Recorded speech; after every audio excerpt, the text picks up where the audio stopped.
وہ جو ISO پلانا وہ ہے یا نہیں ہے. ایران میں آلریڈی ان کی کھپت نہیں ہے کیونکہ وہی چیزیں ایران بھی ایکسپورٹ کرتا ہے, وہی چیزیں سینٹرل ایشین ممالک بھی, وہی انار, وہی انگور, وہی میوجات جو ہے وہ سینٹرل ایشین ریپبلکس بھی جو ہے وہ بھی ایکسپورٹ کرتے ہیں. تو یہ اس سے میرے خیال میں ایک, اور اسی طرح یہ نہیں ہے کہ پاکستان کو نقصان نہیں, پاکستان کو بھی نقصان ہو رہا ہے, لیکن پاکستان کی اکانومی ذرا بڑی اکانومی ہے,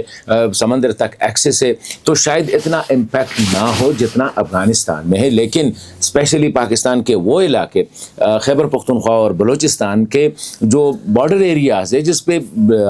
ملینز کی تعداد میں پاپولیشن ہے, ان کے لیے ان کا سارا انحصار جو تھا وہ ٹریڈ روٹس پہ, یہ جو روٹس ہے اس پہ جو ٹریڈ ہوتے تھے, ان راستوں پہ جو تجارت ہوتی تھی اس پہ ہے. اب وہ بیچارے ایک سائڈ سے وہاں پہ ملیٹنسی ہے, وہاں پہ یہ دہشت گردی کے خلاف بھی کارروائیاں ہو رہی ہے, دوسری سائڈ سے سارے لوگ بے روزگار ہو چکے ہیں اور ان کا سارا جو انحصار ہے اسی ہی ٹرانسپورٹ آتی تھی, کوئی ہوٹل چلاتا تھا, کوئی مزدوری کرتا تھا, کوئی کچھ نہ کچھ جو ہے, کوئی جو ہے بزنسز میں انگیج ہوتے تھے. ابھی وہ راستے بند ہونے سے شاید اسلام آباد کو اتنا اثر نہ ہو یا کابل کو اتنا اثر نہ ہو, لیکن دونوں سائڈ پہ جو آبادیاں ہیں ان کو بہت زیادہ وہ متاثر ہے. اسی حوالے سے میری جو ایک سجیشن ہے وہ یہی ہوگی کہ ایک نے پہل کرنا ہوگا. مطلب یہ ہے کہ اگر اسحاق ڈار صاحب,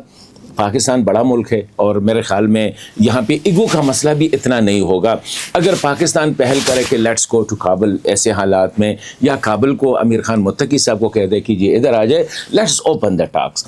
کیونکہ ثالثوں کی باتیں تو ہم نے سنی, ثالثین جو ہے وہ کیسے کامیاب ہو سکتی تھی, کیونکہ ہم ایک دوسرے کے جانتے ہیں, ایک دوسرے کے مطلب یہ کہ عادات و اطوار سے بھی بخوبی واقف ہیں, ایک دوسرے کے ساتھ صدیوں سے زندگی گزار رہے ہیں. میرے لیے مشکل نہیں ہے کہ کابل میں جا کے کسی سے بات کرنا, اسی طرح کابل میں کسی بندے کے لیے مشکل نہیں ہے کہ پشاور اسلام آباد آ کے کسی سے بات کرے, خواہ وہ پولیٹیشین ہے, خواہ وہ مذہبی رہنما ہے, خواہ وہ حکومتی نمائندہ ہے, خواہ وہ فوج کا جرنیل ہے یا فوج کا افسر ہے یا سول سوسائٹی کا ممبرز ہے. اسی طرح افغانستان میں بھی. تو میں سمجھتا ہوں کہ اب ایک نے پہل کرنا ہوگا. اور دوسری بات, اہم بات جو ہے وہ یہ ہے کہ ابھی تک ہماری ڈائلاگ سٹک ہوئی ہے پوائنٹ 1 پہ. پاکستان سائڈ سے ایک ہی پوائنٹ ہے TTP, اور اسی سائڈ سے بھی یہی ہے. میرے خیال میں تھوڑا سا اس کو جو ہے نا وائڈر کرنا پڑے گا تاکہ اسپیس ہو بات چیت کے لیے. ابھی اسپیس نہیں ہے بات چیت کے لیے, کیونکہ مذاکرات آپ کرتے ہیں, شروع TTP سے ہوتی ہے, ختم TTP پہ ہوتی ہے. مطلب یہ شروع ہی دہشت گرد تنظیمیں افغانستان میں, ختم بھی دہشت گرد تنظیمیں افغانستان میں. تو میں سمجھتا ہوں کہ تھوڑا سا ہمیں یہ جو ایجنڈا ہے, ایجنڈے کو تھوڑا سا وائڈر کرنا چاہیے. اس میں ٹریڈ بھی آنی چاہیے, بزنس بھی آنی چاہیے, ٹرانزٹ بھی آنی چاہیے, کمیونیکیشن بھی آنی چاہیے, لوگوں کے وزٹس بھی آنی چاہیے, تاکہ اسپیشلی جو ہے تھوڑا سا ڈائلاگ, اور وہی باتیں بھی ڈیفینیٹلی TTP بھی ہونی چاہیے. اگر افغان کے داعش کو کچھ کنسرن ہے تو وہ بھی ہونا چاہیے, تاکہ بات چیت آگے چلے. اور اس سے بغیر ہو ہی نہیں سکتا, کیونکہ یہ براویڈوازم جو ہے نا کہ میں اتنا طاقتور ہوں, آپ نہیں ہیں, وہ کہہ رہے میں ہوں, اور میری ٹریڈیشن, آپ کہتے ہیں میری ٹریڈیشن, اس سے قومیں نہ ترقی کرتی ہے نہ ملکیں جو ہے آگے بڑھ سکتی ہے. تو اس لیے میں کہتا ہوں کہ اب موقع ہے, ایٹ لیسٹ 3 مہینے کافی ہے. اور اب یہ دشمنی جو ہے اب ریاست یا حکومتوں سے اب یہ ڈاؤن جا رہی ہے پاپولیشن میں. پاکستان میں بھی افغانوں کے خلاف ایک نفرت جو ہے آہستہ آہستہ پنپ رہی ہے, اسی طرح افغانستان میں پاکستان کے خلاف. تو یہ بڑا خطرناک ہوگا, اور ایک دفعہ ہم میں علیحدگیاں ہو گئی تو میرے خیال میں بہت مشکل ہوگا کہ اس کو دوبارہ ہم وہ کریں, اور وہ اسپیس جو ہے وہ کوئی اور لے گا, پاکستان میں بھی اور افغانستان میں بھی. اس لیے میں یہ سمجھتا ہوں کہ اب ٹائم آ گیا ہے کہ ہمیں اپنی ایگو سے اور یہ جو دونوں سائڈ پہ جو پوزیشنز ہے اس سے تھوڑا سا, افغان بھی 2 اسٹیپ پیچھے چلے جائے, پاکستان بھی 2 اسٹیپ پیچھے چلے جائے, ایک درمیان میں ایک اسپیس کریٹ کرے, آ کے اس اسپیس میں جو ہے اس ایریا میں بات چیت کے لیے میرے خیال میں ہونی چاہیے اسی حوالے سے. تو یہ ایک ہے جو میں چاہ رہا تھا کہ اس ڈیڈ لاک کو اب ہم نے خود ختم کرنا ہے, کیونکہ سعودیہ, ترکیہ, قطر, UAE جو بھی آئے ایک ہی پوائنٹ تھا. ایک پوائنٹ سے نہ پاکستان پیچھے ہٹتا نہ افغان طالبان پیچھے ہٹتے, تو ڈائلاگ کے لیے سپیس ہی نہیں تھا, تو وہ وڈرا کر گئے. تو اگر وہ وڈرا کر گئے تو یہ نہیں ہے کہ ہم میں اسلام آباد کابل میں ابھی بھی اچھی بات ہے, افغانستان کی سفارت فنکشننگ ہے اسلام آباد میں, پاکستان کی سفارت جو ہے وہاں بھی ٹھیک ٹھاک کام کر رہی ہے کابل میں. تو مطلب یہ ہے کہ تعلقات ڈیڈ اینڈ پہ نہیں ہے, لیکن کمیونیکیشن آفیشیل لیول پہ یہ تقریباً ختم ختم ہو گئے گزشتہ 3-4 مہینے سے. اس کو میرے خیال میں ہمیں کہیں ایک سائڈ سے ایک سٹیپ لینا ہوگا تاکہ یہ ڈیڈ لاک جو ہے یہ بریک ہو جائے. دوسری بات اگر ہم کرتے ہیں یہ جو میں نے کہا کہ ایران کا جو مسئلہ ہے یہ دونوں کے لیے افغانستان پہ بھی اثر کرے گا اور پاکستان پہ بھی اثر کرے گا. تو اس لیے اس اثر سے نکلنے کے لیے دونوں اگر مل کے اس کا مقابلہ کریں تو that will be much better. ابھی OIC کا اجلاس ہوا جدہ میں,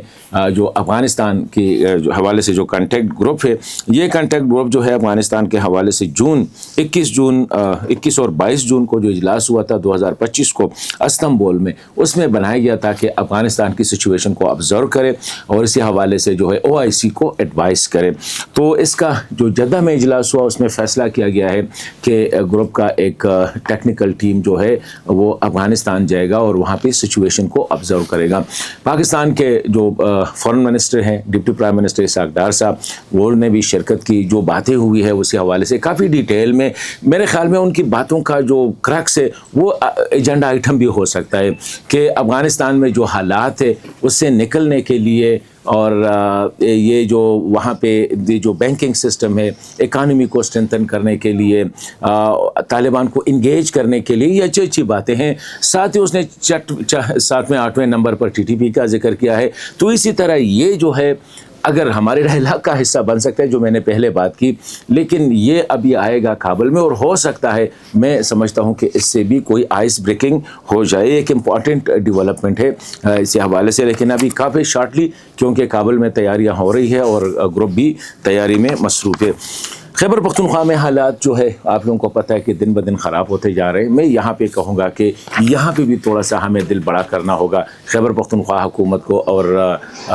مرکزی حکومت کو کہ سیاست سے تھوڑا سا نکلنا پڑے گا, تھوڑا سا پشاور کو پیچھے جانا پڑے گا, اسلام آباد کو تھوڑا 2 قدم پیچھے ہٹنا پڑے گا تاکہ یہ جو بڑا دشمن ہے, باقی سیاست چلتی رہے گی, عمران خان بھی ہوگا, دیگر بھی ہوں گے, لیکن اس کے لیے ضروری ہے کہ پہلے ہم جو بڑا دشمن ہے وہ ہے سیکیورٹی کے حالات, وہ ہے دہشت گردی, وہ ہے خیبر پختونخوا میں جو بڑھتے ہوئے واقعات ہے, یہ اس سے پہلے ہمیں نمٹنا ہوگا, یہ ضروری ہے. اور اس کے لیے میرے خیال میں خیبر پختونخوا حکومت کو فوری طور پر یہ جو آپریشنز ہو رہے ہیں یا یہ جو کارروائیاں ہو رہی ہے اس کی اونرشپ لینی چاہیے اور مرکز کے ساتھ انگیج ہونا پڑے گا, تب جا کے یہ کامیاب ہو سکتا ہے. ورنہ آپریشن تو ہوگا, وہ تو چلے جائیں گے یا وہ مارے جائیں گے, لیکن پوسٹ آپریشن جو کارروائی ہوتی ہے اس کے لیے ضروری ہے کہ مرکز اور پشاور یعنی صوبہ ایک ہی پیج پہ ہو. یہ امپورٹنٹ چیزیں ہیں. یہ روس کے جو اسپیشل نمائندے ہیں ضمیر کابلوف صاحب, اس کا یہ بیان مجھے یہ سمجھ نہیں آ رہی کہ اس موقع پہ اس کا یہ بیان کہ امریکہ کے ساتھ ابھی تک ہم نے بائی لیٹرلی افغانستان کو ڈسکس نہیں کیا ہے اور یہ حالات اب وہ آ گئے ہیں کہ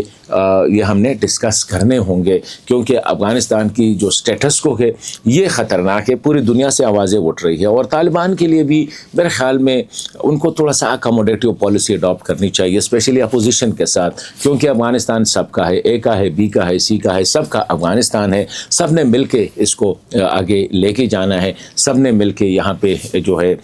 استحکام لانا ہے, ترقی کرنی ہے, قوم کی امیدوں پہ پورا اترنا ہے. تو یہ نہ صرف یہ کہ نہ مولوی کا کام ہے, نہ مجاہد کا کام ہے, نہ سیاستدان کا کام ہے, نہ جرنیل کا, یہ سب کا اکٹھا کام ہے. اور اس کے لیے ضروری ہے کہ موجودہ جو چیلنجز ہے افغانستان کو اس سے نکلنے کے لیے امارت اسلامی کو سارے افغانوں کو گود میں لینا پڑے گا اور سب کے مشورے سے آگے جانا پڑے گا. کوئی ٹیکنیکل ہے, کوئی نان ٹیکنیکل ہے, کوئی کس ایتھنک گروپ سے ہیں, دیٹ لیسٹ میٹر. اصل جو بات ہے وہ افغانستان کی ترقی اور افغانستان کا استقلال ہونا چاہیے.